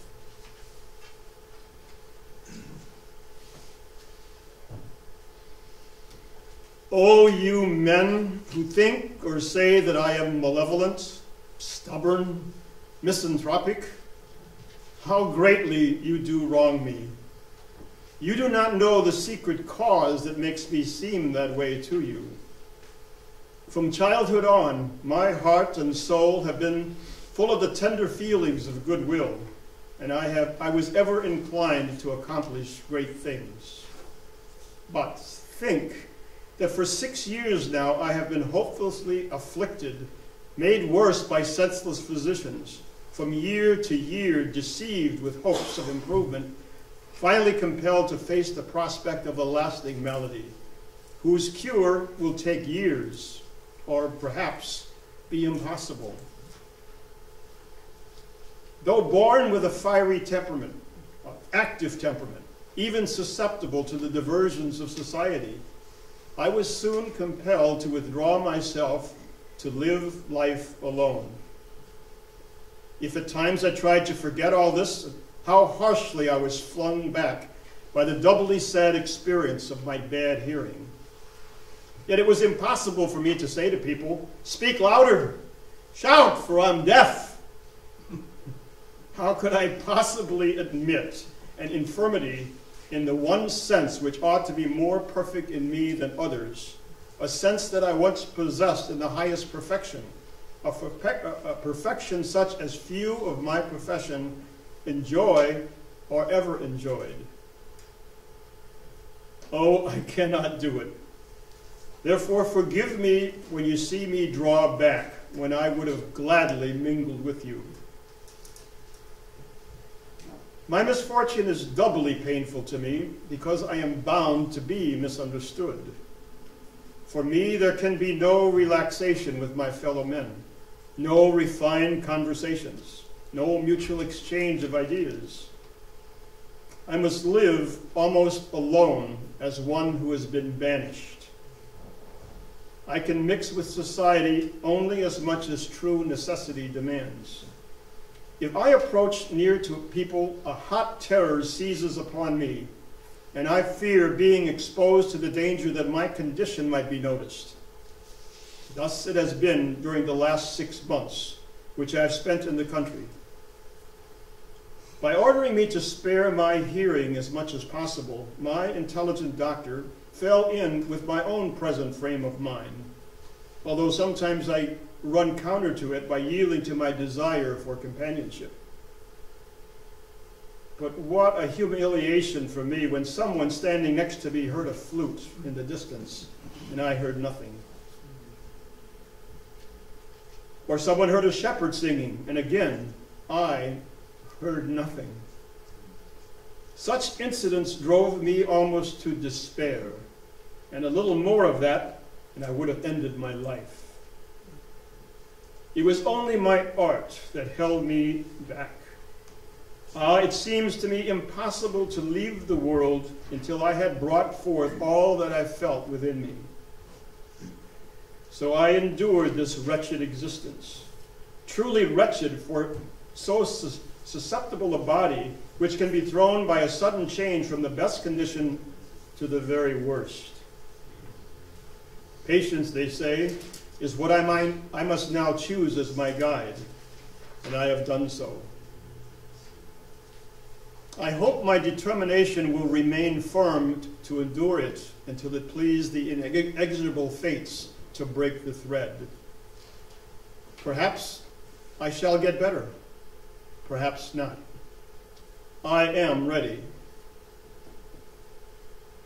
Forced to become a philosopher already in my 28th year.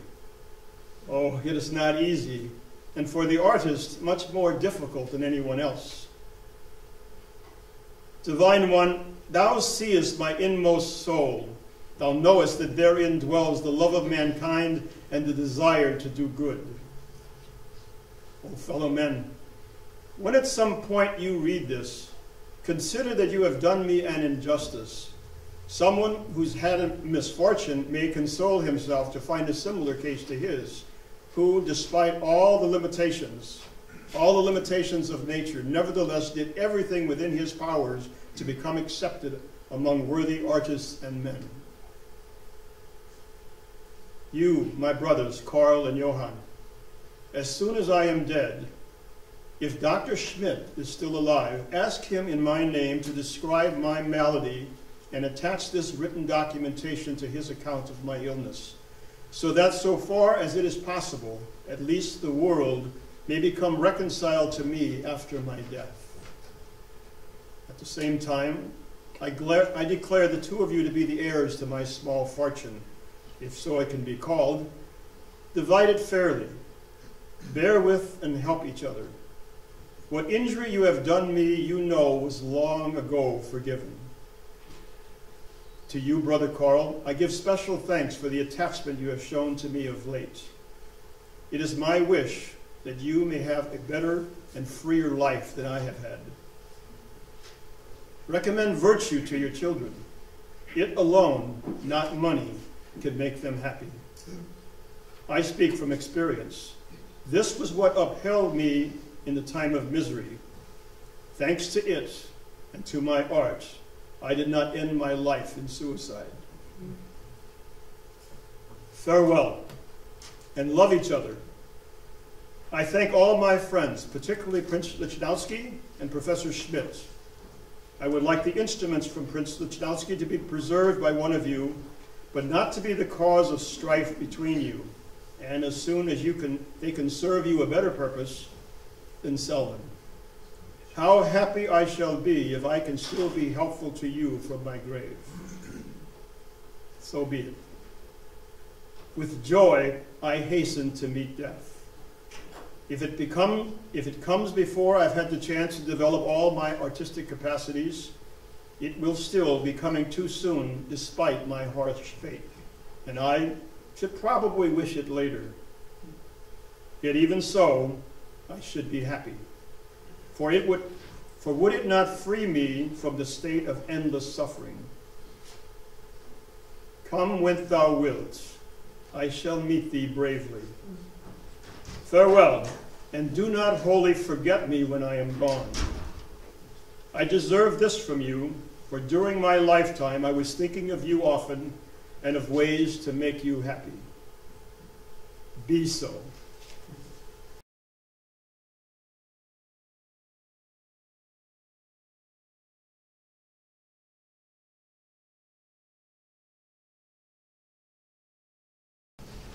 In the struggle of humanity, it's always been I suppose, a tradition for leaders to suffer. But I think what was reflected is, especially with poetry that I'm about to present, so you have to suffer. If you don't, for all of humanity, what are you? So in this particular poem, sonnet by William Shakespeare, I present to the audience and everyone else who maybe struggles with this identity that either one lives or one dies. But living for what? The immortality of the human race? Yes. But what is that human race? What are we such that, as Linda LaRouche has stated correctly, is that we are made in the image of our Creator. And I think by the end of the sonnet, I think that this is something that anyone must take the role that one must have in order to bring people out of the darkness that they're in. So what is that? Art. William Shakespeare, Sonnet 66.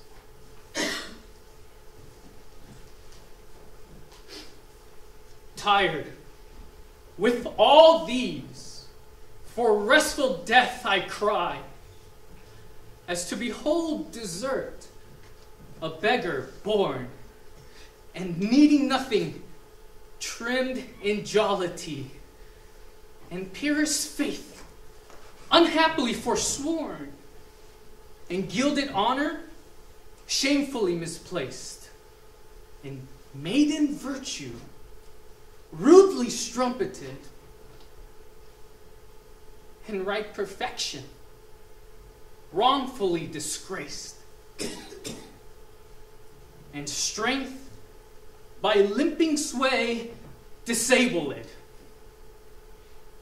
and art made tongue-tied by authority,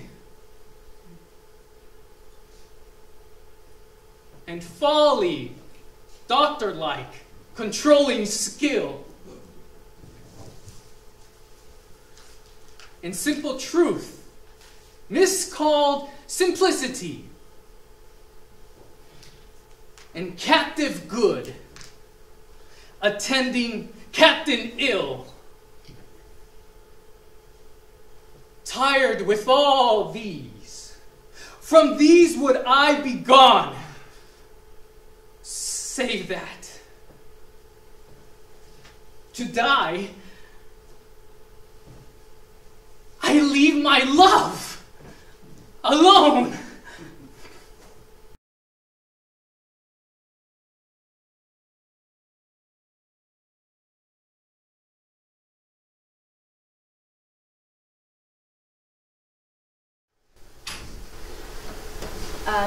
This poem is written by Ruo Xuzang in the early period of Tang Dynasty.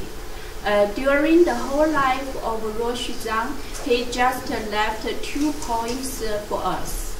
But his poem is the best and most pretty in the Chinese history, which overwhelmed a lot of poems in China. This poem described a moon night with a flower and a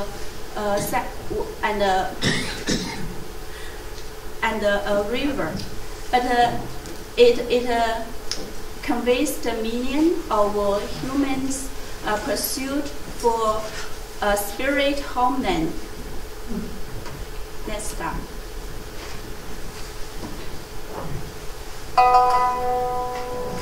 春江花月夜，唐·张若虚。春江潮水连海平，海上明月共潮生。滟滟水波千万里，何处春江无月明。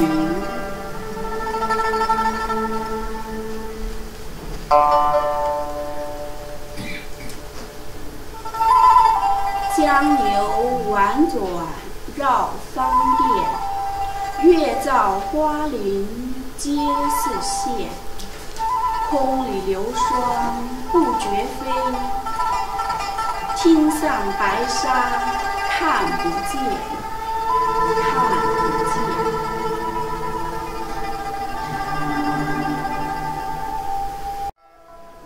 江天一色无纤尘，皎皎空中孤月轮。江畔何人初见月？江月何年初造人？人生代代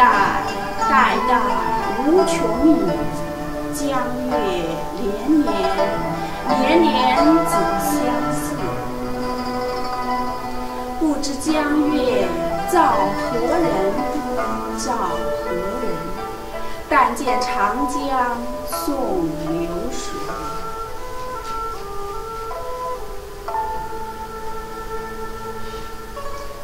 白云一片去悠悠，清风浦上不生愁，不生愁。 谁家今夜扁舟子？何处相思明月楼？可怜楼上月徘徊，月徘徊。应照离人妆镜台，玉户帘中卷不去，卷。 不去，捣衣砧上拂还来，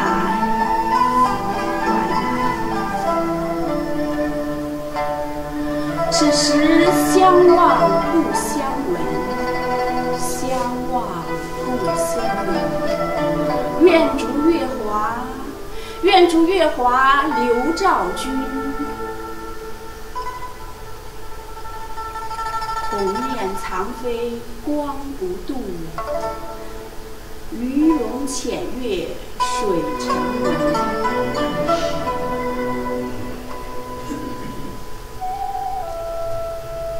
昨夜闲谈梦落花，梦落花。可怜春半不还家，春半不还家。江水流春，江水流春去欲尽，江潭落月，落月复西斜。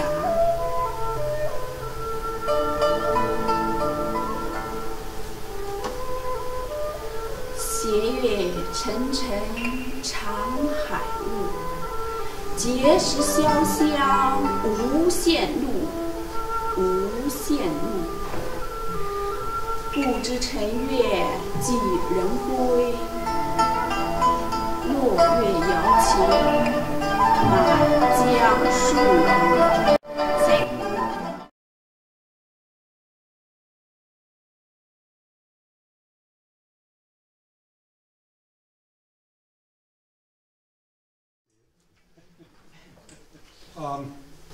Allow me to say just a few words about this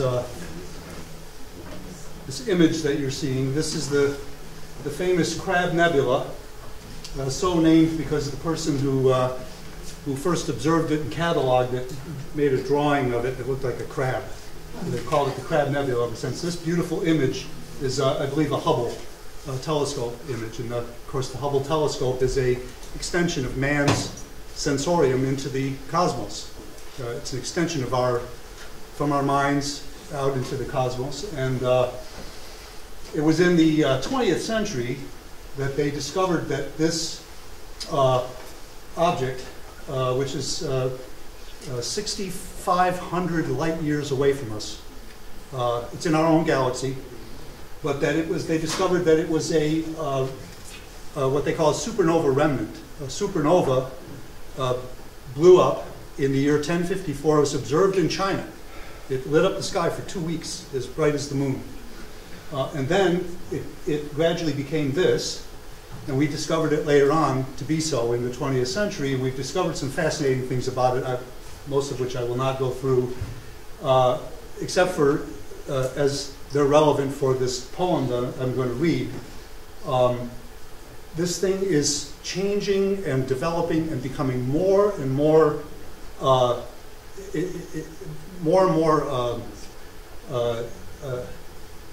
fascinating by the day, literally. It's becoming more structured. It's putting out radiation. It accounts for about 20% of the cosmic radiation that reaches the Earth. Gamma rays and X-rays and all kinds of things. And there are, inside of it is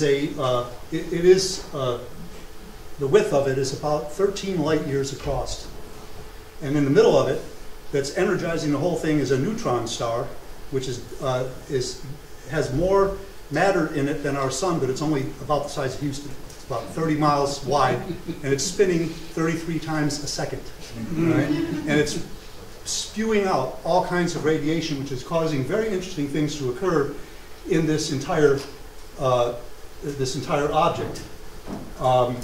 Some of which are occurring faster than the speed of light. It's got coherent phenomenon going on that can be witnessed over days, which shouldn't be happening, because it takes, if it's 13 light years across, it takes 6.5 light years for something to get from the middle to the end. So, go figure. It's, in any case, this is one of the most fascinating objects in the universe. It's teaching us something. It has a personality. And it reminds me of something that Kepler, the astronomer Kepler, said about the moon and the eclipses. Kepler believed, being not only a scientist but a man of faith, who believed that God constructed the universe in such a way as to draw us in our knowledge closer to him by understanding the laws that he built into the universe, which is changing and developing and growing all the time. Kepler believed that God put the moon right where it is, at exactly the size that it is, and the sun right where it is, at exactly the size it is, so that we would see it eclipse. Right? It would perfectly cover the sun, which it does. And that would cause us to know God. So this is a poem that I wrote called The Song of the Crab Nebula, as if it is speaking to us.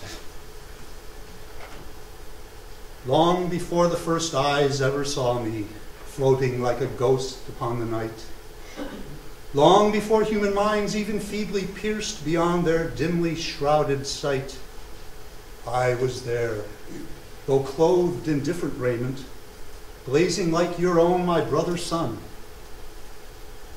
over unimagined reaches distant, when your infant world had just begun. When your wise men looked upon the heavens, I was but another shadowy form that no one guessed was the same which legends told of dying in a fiery storm, filling all the sky with brilliant lightning when a spiritual darkness covered earth. That, though darkened minds saw only dying, was the herald of my spirit's birth. Then I grew into a form more subtle than the human eye could ever see, veiled as if in a diaphanous mantle, taunting your mind to discover me. For within, a heart lies deeply hidden, beating with a silent pulse that sings, hurling unseen beams across time's chasm, like the thoughts that move all living things.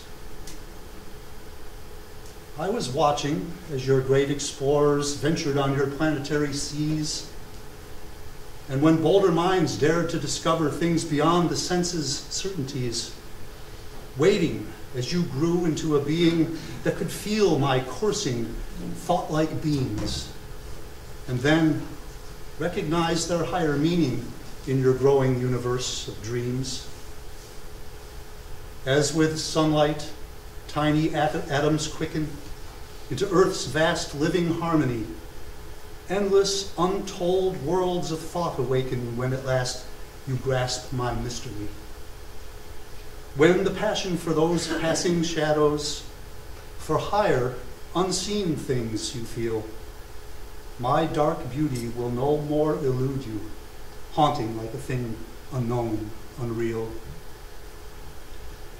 You will someday reach beyond the limit of even of our galaxy's own shore, spreading thought like light into some dim-lit cavern that invites you to explore.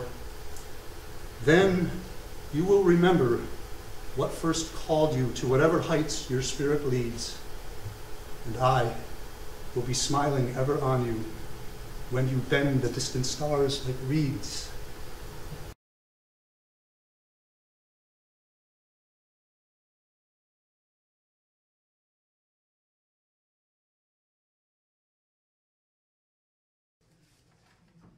Sooner we'll be done with the troubles of the world, troubles of the world, the troubles of the world.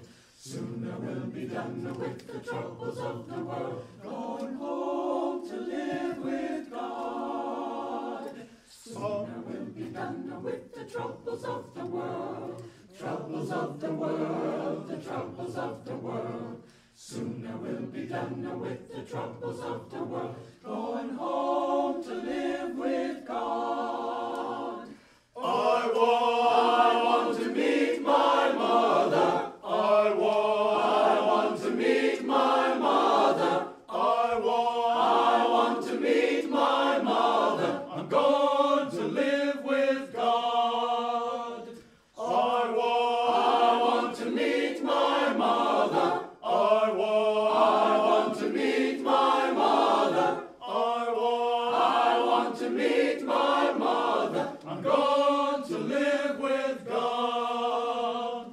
Sooner we'll be done with the troubles of the world, the troubles of the world, the troubles of the world. Sooner we'll be done with the troubles of the world, going home to live with God. Sooner we'll be done with the troubles of the world, the troubles of the world, the troubles of the world. Sooner we'll be done with the troubles of the world, going home to live with God. No more weeping and wailing. No more weeping.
soon I will be done with the troubles of the world. Gone home to live with God. Soon I will be done with the troubles of the world. The troubles of the world, the troubles of the world. Soon I will be done with the troubles of the world. Gone home to live with God. I want to meet my Jesus. I want to meet my Jesus. I want to meet my Jesus. I'm going to live with God.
on board. Get on board, little children, get on board. Little children, get on board. Little children, there's room for many a more. The gospel trains are coming, I hear it close at hand. I hear them car wheels rumbling and rolling through the land. Get on board, little children, get on board. Little children, get on board. Little children, there's room for many a more. I hear the train a-coming, she's coming round the curve. She's loosened all her steam and brakes and straining every nerve. Get on board, little children, get on board. Little children, get on board. Little children, there's room for many a more. The fare is cheap and all can go, the rich and poor are there. No second class aboard this train, no difference in the fare. Get on board. Get on board. Get on board. Get on board. Get on board. Get on board.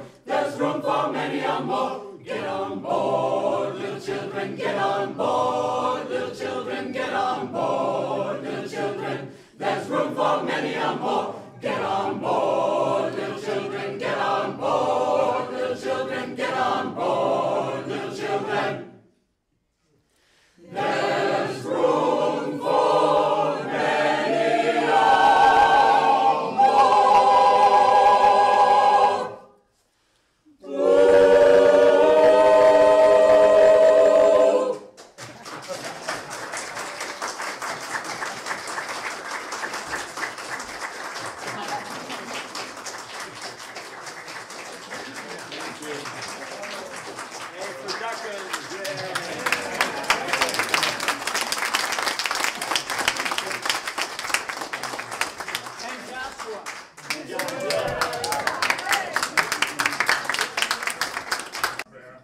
May God will bless and keep you all.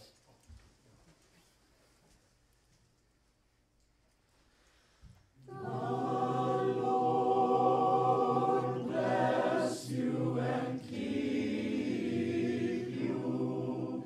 The Lord lift his countenance upon you and give you peace. And give you peace.